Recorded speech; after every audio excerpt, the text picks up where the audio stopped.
एक दिन की बात है कि 8-10 गोपियां सब इकट्ठी होकर के आज आ गई यशोदा मैया के द्वार और कहने लगी री मैया तो अपने लाला को समझा ले, रोक ले, अभी भी समय है, समझा ले। मैया कहने लगी का भयो, यो सुबह सुबह तुम सब इतनी सारी सब इकट्ठी होकर के का कर दियो लाला ने। गोपी कहने लगी मैया, गोपियां कहने लगी मैया का बताऊं कि का नाम कर दियो इसने, कितनी प्रकार को उपद्रव करे तू जाने। मैया बोली मैं का जानू, मुझको थोड़ी पता है, तुम ही बताओ का कर दियो लाला। एक गोपी कहने लगी मैया तेरो लाला ना हमारे घर जाए और वहां जाकर के हमारे बछड़ान को खोल करके भाग जाए। तो मैया कहने लगी अरे जब बछड़ान को खोले तो काम ही तो करे, ये तो घर में भी करता है, जब गाय लग जाती है तो बछड़ान को खोल देता है। गोपियां एक दूसरे से कहती हैं देखो कितना चतुर है, घर में बिल्कुल सही काम करता है और हमारे साथ बिल्कुल उल्टा करता है। मैया जब आपको पता चले कि गाय दुहवे को समय है गयो तो बाकी 1 घंटा पहले ही यो सब बछड़ान को खोल दे, अब बछड़ा गाय को सारो दूध पी जाए और जब हम गाय लगाएं तो ये हमें लात मारे, ऐसे ऐसे उपद्रव करे। मैया समझा ले, रोक ले। एक गोपी जैसे ही आज कही तो मैया कहने लगी कि देखो यदि ऐसी शरारत करे तो तुम या को थोड़ा सा डांट दिया करो, आंख दिखा दिया करो, तो लाला तो छोटो सो है ना ही करो। तो गोपियां कहने लगी क्या लगता मैया हमने यूं नहीं किया हो। मैया हम यहाँ को डांटने के लिए जब अपना गुस्सा प्रकट करती हैं तो हमारा गुस्सा देख करके यूं खिलखिला करके यूं हंसता है महाराज। मैया यूं खिलखिला करके ऐसा हंसता है कि अब यहाँ की हंसी इतनी प्यारी है कि यहाँ की हंसी में हम खो जाते हैं और गुस्सा एक तरफ और बाकी हंसी में मस्त हो जाते हैं। अब कहाँ से डांटे मैया, सारा गुस्सा ही ठंडा पड़ जाए, यहाँ की हंसी इतनी प्यारी। अब मैया कहने लगी तो यहाँ में मैं क्या कर सकूं गोपी, हाँ तू समझा ले, रोक ले। तो आज एक गोपी कहने लगी मैया तेरो लाला ना मेरे घर में जाके माखन की चोरी करे। अब मैया यशोदा को थोड़ा सा गुस्सा आ गया। मैया यशोदा कहने लगी री गोपी तो कुछ शर्म नहीं आई, मेरो इतनो सो तो लाला है या कोई इतनो सो तो पेट है, यानी तेरो कितनो माखन खाए हो, हाँ अंदर तो ढेर मटकी माखन पड़ो ले जा। गोपी कहने लगी अरे मैया तो गुस्सा है, जरा मेरी बात तो सुन ले, यो माखन खा ले ठीक है लेकिन हमारी मटकी को तो सलामत छोड़ दे। जब आपको पेट भर जाए माखन खा ले तो हमारी सासू की, दादी सासू की सब मटकी फोड़ देता है, मैया जरा समझा ले। तो मैया कहने लगी देखो तुम ना अपनी मटकी जो है ना वो तुम छीके पर टांग दिया कर, हाँ ऊंचाई पर छीके पर टांग दिया करो। यो मेरा छोटो सो लाला या के छोटे छोटे हाथ है, मटकी तक नहीं पहुंचेगो हाथ। तो गोपियां कहने लगी मैया तो को क्या लगता है हमने यूं भी ना किया हो, हमने यूं भी करके देख लियो, पर ये तुम्हारे सामने तो इतने से लागे हैं, जब ये बाहर निकले ना तो इनकी बहुत सारी बाल सखाओं की मंडली है और जिस गोपी के घर जाते ये अकेले थोड़ी जाते, इनके साथ तो सारी मंडली है। और मैया ग्वाल बाल तो ठीक है, ये तो बंदरों के भी बड़े यार हैं, हाँ ये तो छोटे छोटे बंदरों के जो बच्चे होते हैं ना उनको भी लेकर के जाते हैं। मैया जौन के घर जाए वहां के घर की दशा बस हम ही जान सकते हैं, हम ही गोपियां जानते हैं। मटकी को नीचे उतारने के लाने इनकी नसैनी बनती है, इनके बाल सखा सब नीचे एक चढ़ चढ़ कर अच्छी नसैनी बना लेते हैं और यहाँ के ऊपर फिर ये स्वयं चढ़ जाते हैं। अब इतनी बड़ी नसैनी बन जाए तो मैया हाथ तो पहुंचेगा ही पहुंचेगा। मैया तो समझा। एक गोपी कहने लगी मैया परसों की बात बताऊं, मेरे पति का जन्मदिन था, तो पति का जन्मदिन था, मैंने सत्यनारायण भगवान की कथा रखी तो तुम्हारे लाला घूमते फिरते आए, बैठ गए, कहने लगी गोपी क्या बना रही हो, मैं भोग बना रही थी।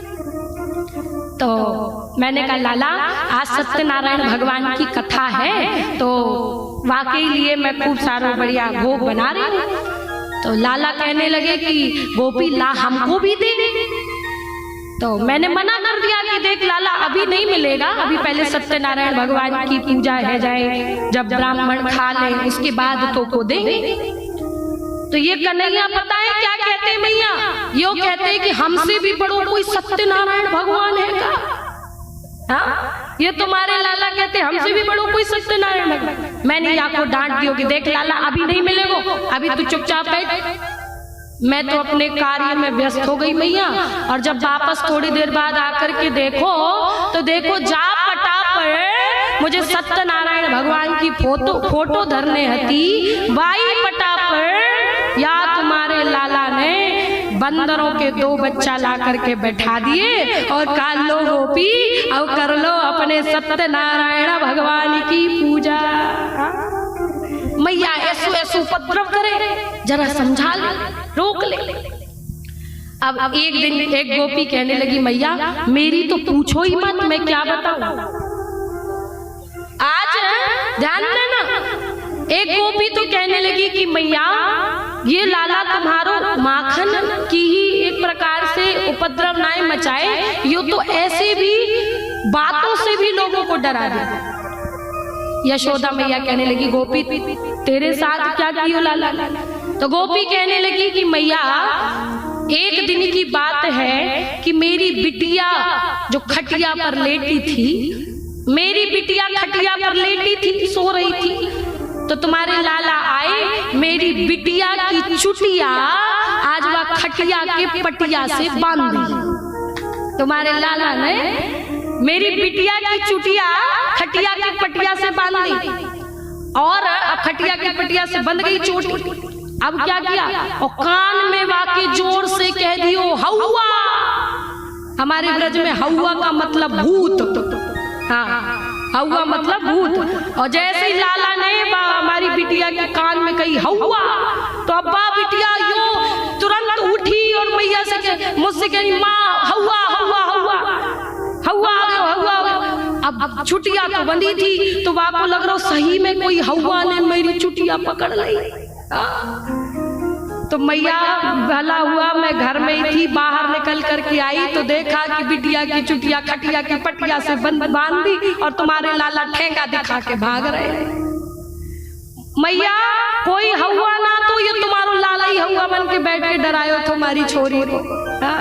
तो जरा समझा ले, रोक ले, ऐसी ऐसी शरारत करे। तो मैया कहने लगी अब क्या करूं, यो लाला तो ऐसी ऐसी शरारतें करे। तो मैया कहने लगी देख मैं समझा लूंगी। तो आज वास्तविकता में देखो ये गोपियां आती थी उलाहना ले करके, शिकायत ले करके, लेकिन ना ये शिकायत ये बहाना था, ये उलाहना एक बहाना रहता था कि चलो उलाहना देने की बहाने सुबह सुबह चले। नेक यशोदा मैया के पल्लू के पीछे से छुपे हुए ठाकुर जी के जो दर्शन होंगे वो नेक आनंद भरे होंगे, और वो आनंद जो है वो प्रातः काल में ही मिल जाएगा। और मेरे ठाकुर जी ऐसी लीलाएं करें। एक दिन की बात हुई महाराज, यमुना के किनारे बहुत सारी गोपियां खड़ी हुई थी। वहीं पर एक प्रभावती नाम की जो गोपी थी वो ब्रज में नई नई आई थी। तो सभी गोपियां कन्हैया की चर्चा कर रही थी कि आज कन्हैया ने हमारे घर को माखन खायो, आज मटकी फोड़ दी। माँ प्रभावती गोपी चुपचाप बैठी थी, ब्रज में नई नई आई थी। तो कहने लगी कि अरे गोपियों, तुमसे एक छोटो सो बालक नहीं संभालो जातो, तुमसे एक लाला नहीं संभाला जाता। यदि मैं होती ना तो एक दिन में ठीक करके रख देती, बात टेढ़े को मैं सीधो कर देती। और जैसे ही कही तो गोपियों ने कहा देख प्रभावती गोपी, वो इतनो टेढ़ो है, बात टेढ़े ने आज तक बहुत सारे टेढ़ों को सही कर दियो, लेकिन आज तक बात टेढ़े को कोई सही नहीं कर पाए। तू भी प्रयास ना करियो, नहीं तो फंस जाएगी। प्रभावती गोपी कहने लगी मैं होती तो ठीक कर देती। और पीछे खड़े थे मेरे भगवान ठाकुर जी। कन्हैया खड़े होके जैसे ही सुने, कन्हैया ने सुन लिया कि प्रभावती गोपी कह रही मुंह को ठीक करेगी। कन्हैया कहने लगी अच्छो यो प्रभावती गोपी मुंह को ठीक करेगी। प्रभावती गोपी अपने घर पहुंचे, उसके पहले ही हमारे कन्हैया प्रभावती गोपी के घर पहुंच गए और जितना भी दूध दही माखन रखा था महाराज, सब दूध दही माखन बिखेर दिया, पूरे घर में दूध दही माखन कर दिया। अब प्रभावती गोपी आई, जैसे ही उसने दरवाजा खोला, आज जैसे एक कदम घर के अंदर रखा, यूं फिसली महाराज की सामने वाली दीवार पर जाकर लगी, फिसल गई। और पीछे कन्हैया खड़े खिड़की में से देखते हुए आज कह रहे, अरे गोपी तू धन्यवाद दे जा दीवार को। हमारे कन्हैया कह रहे, अरे गोपी तू धन्यवाद दे जा दीवार को, जो या दीवार ने तो को बचाई लियो, नहीं तो तू आज अपने पीहर पहुंच जाती। और मैया, और ये प्रभावती गोपी देख रही कि कन्हैया जो है ना अंगूठा दिखा के हंसते खिलखिलाते भाग गए। प्रभावती गोपी कहने लगी, बस बहुत हुआ, मैं देखूंगी या कन्हैया को। सोचा अभी तो ताजो माखन नहीं, तो बाल मंडली के साथ भी आएगा ना, तब मैं पकड़ लूंगी। दूसरे दिन प्रभावती गोपी ने क्या किया, सारे घर में घंटियां लगा दी, दरवाजे पर घंटी, खिड़की पर घंटी, मटकी पर घंटी, पूरे घर में घंटियां लगा दी कि कन्हैया आएगा तो मुझे घंटी की आवाज से पता चल जाएगा। अब प्रभावती गोपी अपने दूसरे कार्य में लग गई। घर में तो महाराज घर के पीछे तरफ में थी, अब यहाँ भगवान चोरी चुपके सारे बाल मंडली को लेकर के आए हैं। पूरी बाल सखाओं की मंडली आज आई महाराज। कन्हैया ने देखो, यो तो दरवाजे पर घंटी लगी है। आज हमारे लाला वह घंटी से कहते, देख घंटी, जब तक हम अपना पूरा काम ना कर लें तब तक तू बजना मत। हाँ, जब तक हम पूरा काम ना कर ले तब तक बजना मत। घंटी भी नतमस्तक, ठीक है प्रभु, बिल्कुल नहीं बजूंगी। और अब जैसे घंटी ने भी आश्वासन दे दिया कि नहीं बजूंगी, अब भगवान ने दरवाजा खोल के प्रभावती गोपी के घर के अंदर प्रवेश कर गए। आज देखा है मटकियों पर भी घंटी है, पर कोई अब घंटी से डर नहीं है, घंटी बजी नहीं। यहाँ भगवान ने मटकी को छुआ, घंटी नहीं बजी। मटकी में से माखन निकाला, तब भी घंटी नहीं बजी। सब ग्वाल बालों में बांटा, सबने पेट भर के खूब माखन खाया, बहुत आनंद मिला। और वही मटकी में से थोड़ो सो माखन निकाल करके जैसे ही कन्हैया ने अपने मुख में दियो, घंटी टन टन टन टन टन टन टन टन बज गई। और जब घंटी बजी, अब घंटी बजी तो प्रभावती गोपी को पता चल गया कि कन्हैया आ गया। सब ग्वाल बाल सब भाग गए, कन्हैया बेचारे अकेले फंस गए। प्रभावती गोपी आई, तुरंत झट से हाथ पकड़ लिया, अब आयो है हाथ में। हाँ, बहुत मैया कहती थी कि यो मेरो लाला चोरी ना करे, चोरी ना करे। अब मैं बताऊंगी कि देख तेरो लाला चोरी करे, यो माखन मिश्री मुख में लगाए हो है, सब बताऊंगी मैया से। कन्हैया कहने लगे, गोपी 1 मिनट दे मुझको, या घंटी से 2 मिनट बात कर लो। का क्या बात करनी, ऐसे ही बात कर ले। कन्हैया आज वह घंटी से बोले कि देख घंटी, मैंने कही थी ना कि जब तक अपनो पूरा काम ना कर लूं तब तक बजियो मत। फिर बजी कैसे, तू बोली कैसे? घंटी बोलने लगी कि अरे प्रभु, इसमें मेरी कोई गलती नहीं है, ये तो आपने ही शास्त्रों में लिखवाया है कि जब भगवान को भोग लगता है तब घंटी का बजना आवश्यक हो जाता है। इसलिए प्रभु मेरी क्या गलती, मैं तो आदेश का ही पालन कर रही हूँ, शास्त्रों में जो आज्ञा है वही कर रही हूँ। अब भगवान कहे, यो कही जाती है कि अपने पैर पे कुल्हाड़ी मारना। यो हमने शास्त्रों में वेदों में लिख दियो तो आज लग रहा है कि ये तो बड़ी गड़बड़ हो गई। लेकिन अब प्रभावती गोपी पकड़ ली है। अब ठाकुर जी कैसे भागे, यो तो बड़ा कस करके हाथ पकड़ी है। प्रभावती गोपी कहने लगी, चल भैया यशोदा के पास, बताऊंगी तेरो लाला चोरी कर। पकड़ करके ले जा रही थी, फिर घर से बाहर निकलने ही वाली थी कि उसको याद आ गया कि मैंने सुना है सभी गोपियां कह रही थी कि ये तो मार्ग में से भाग जाया करता है, ये मार्ग में से 9 2 11 हो जाता है। तो गोपी ने सोचा कि इसको लेकर के नहीं जाऊंगी, यहीं बांधूंगी, घर में ही बांधूंगी और मैया यशोदा को लेकर के आऊंगी कि देख तेरो लाला मेरे घर में चोरी करे। लेकिन अब हुआ क्या, गोपी सोच रही है कि बांधूं, लेकिन थोड़ी असमंजस में पड़ गई। तो कन्हैया कहने लगे गोपी का भयो ते रुकाई गई। तो आज गोपी कहने लगी मैं तुमको बांधना चाहती हूँ, यही बांधूंगी, लेकिन सोच रही हूँ बांधूं, लेकिन बांधूं कैसे, क्योंकि मुंह पे बांधो तो आवो ही नहीं, बांधो नहीं आए। और जैसे ही कन्हैया ने सुनी कि या गोपी से बांधो नहीं आवे, तो कन्हैया ने सोची यो मौका मिल गयो।